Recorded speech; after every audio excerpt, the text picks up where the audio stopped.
And we have Ken Vershagen, who's a medical doctor, and also Carla Lowe, who is a concerned parent, and we're talking about marijuana.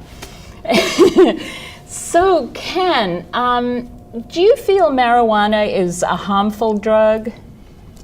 Well, certainly it's a drug and can be harmful in a number of ways. I think in the short term, the effects of cannabis as an intoxicant, impairing thought processes, can lead to trouble.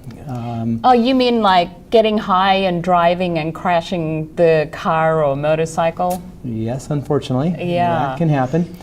It's also a concern in the long-term use because of its effects on the habitual user in terms of its demotivation effects.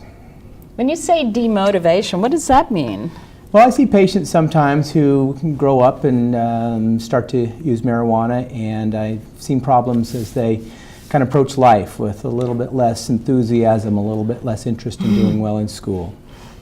Yes. Gabrielle, I'm a teacher also. Oh. And you asked a great question when he talked about the motivation.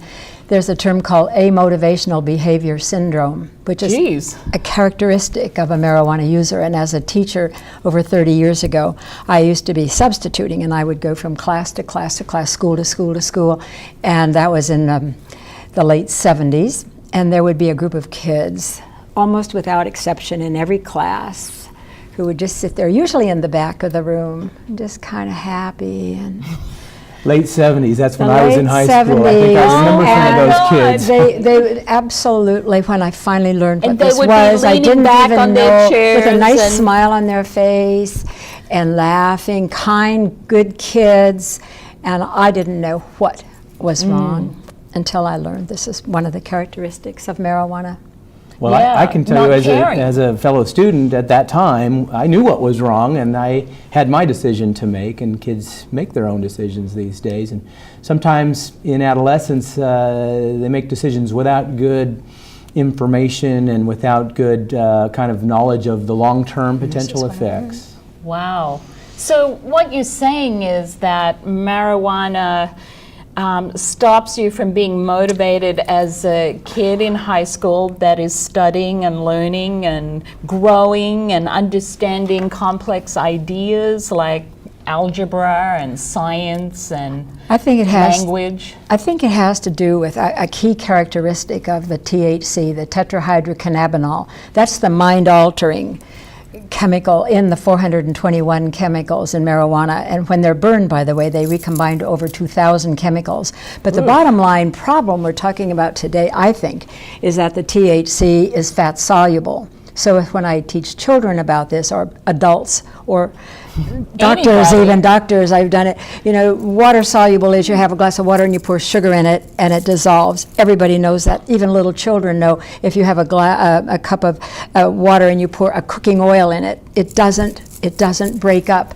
But if you have cooking oil and you pour cooking oil in it, it dissolves. Marijuana is fat soluble, unfortunately, so it builds up slowly in the fatty tissues of the body, primarily the brain, the sex organs, the lungs, and so once you and the staying power is about a week, 5 to 7 days. All of our water-soluble drugs, illegal drugs that the doctor can prescribe, as my daughter can, the staying power, if you look on your bottle, it's 4 to 6 hours, the prescription, or 6 to 8, or once every 12 hours, because that's the half-life, and that's when you need more to keep your blood level up. The THC half-life is about 5 to 7 days, Gabrielle. So kids who are smoking pot just once a week, it doesn't take long before they've got a full blood level saturation, and that's what the doctor was talking about over time. Sure, these kids are not dying on the spot, but I do want to tell you about something, if you'll ask me later, about alcohol and marijuana combined. But the buildup is what the doctor is talking about, and gradually you just see people becoming less than they could have been. I think that's the biggest problem. You're not seeing our kids reach their potential. We're seeing a huge dropout rate in California. If we want to talk about that, 25%. What happens to those kids? We're talking about a very dangerous drug. And having said that, one more point. The THC concentration is what's crucial. over 30 years ago, when I first became involved as a parent, the kids were smoking 0.5 to 1% THC pot. Now, I don't know about you, Dr. Ken, but let me tell you, today the kids are not smoking 0.5 to 1% pot. They're smoking somewhere between 10 and 30, as high as 37% THC pot. That's a huge the most popular, jump. Gabriel, it's serious. The most popular marijuana that's sold in Oakland from Harborside Clinic, medical pot, is called skunk. That's 21% THC, fat-soluble marijuana. So if the percent of the substance is high, then it's true that the brain is mostly made of fat, and fat-soluble drugs do cross what we call the blood-brain barrier, and no doubt they stay. And this is one of those areas where in medical science we know some things, but we don't know everything. So experience tells us a lot, and the experience about those who continue to use. And the damage on the undeveloped brain is what I'm particularly concerned with, have been reading recently. Can you talk more about what your experience in your practice has been? What have you seen that has concerned you about marijuana? Well, certainly it's common to start with marijuana and then continue the habit. So it's a habit can turn into an addiction, right? Right, with a fairly fine line in between. I would say most people who are addicted would not say they're addicted, and would say they're in this good habit and it works for them and they think life's okay. But if you look at what life might be without that, if they had made a different type of decision before getting into that habit, that's where we see the amotivational problems, and where we see kind of accepting second best is okay. I'm not going to try too hard to get into college or to get that job or to, be the person that I might otherwise have become. Right. So what other concerns have you seen in your practice? Lots of times parents will come and say, can you do something? And as medical doctors, lots of times I have to admit we often can't do much. We treat disease, we know how to prescribe drugs, but when it comes to sort of a recreational habit, we as pediatricians taking care of adolescents, we often have sort of lost our chance for influence once we get to that adolescent age group. So it's frustrating that we would love to help, and a lot of times when we treat adolescents, it's us and them, and we send parents out of the room.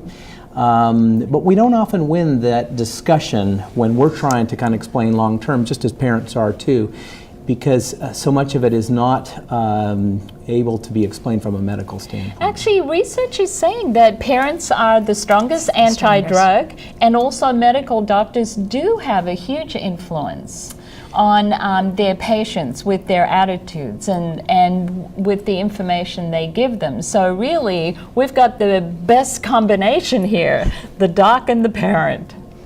And there's individual differences. I think doctors in my generation, like I said, growing up in the 70s and seeing what we've seen, we're all influenced by our own experiences and those that we've grown up with. Too. Yeah.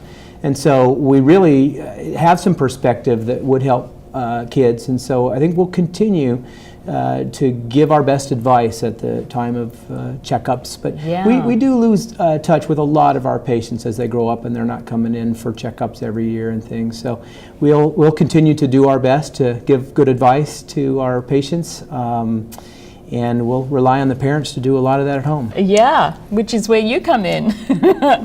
I want to just pick up on one word that he said, addictive. And again, because we're trying to inform your listenership and watchership, I think it's important to know that marijuana is, under federal law, is a controlled substance Schedule 1.